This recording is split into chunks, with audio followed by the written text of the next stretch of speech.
ठरलं तर मग या मालिकेच्या 16 मे 2026च्या एपिसोडमध्ये अर्जुन बाळाला बेडच्या कडेवर ठेवून दुसरीकडे गेल्यामुळे सायली त्याच्यावर चिडते. तेव्हा अर्जुन बाळाला सांभाळण्याबाबत, त्याची काळजी घेण्याबाबत भीती व्यक्त करतो. सायली त्याची भीती काढण्याचा प्रयत्न करते आणि अर्जुन बाळाला सांभाळून दाखवतोही, पण मनातल्या मनात मात्र तो घाबरलेला असतो. उद्याच्या भागात मालिकेत एक मोठा ट्विस्ट पाहायला मिळणार आहे. सायलीला अचानक उलटी होते आणि त्यामुळे ती थोडी घाबरते. त्यानंतर तिच्या हातात एक फाईल येते.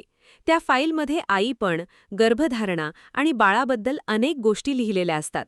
ते सगळं वाचल्यानंतर सायलीच्या मनात एकच प्रश्न निर्माण होतो, मी गरोदर तर नाही ना?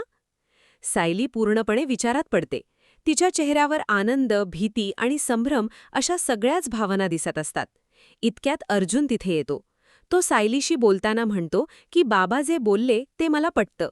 आई-बाबा होण्यापूर्वी नवरा-बायकोमध्ये स्पष्टता असणं खूप गरजेचं असतं, कारण जर नात्यात गोंधळ असेल तर त्याचे परिणाम त्या बाळालाही भोगावे लागू शकतात.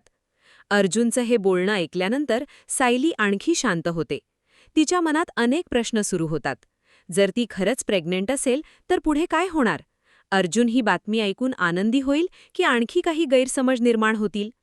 आता बाळाच्या येण्याच्या शक्यतेमुळे सायली आणि अर्जुनच्या नात्यात मोठा बदल पाहायला मिळू शकतो.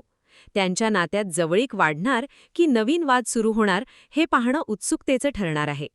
सायली खरंच गरोदर आहे का की हा फक्त एक गैरसमज आहे, याचं उत्तर मात्र येणाऱ्या भागातच मिळणार आहे.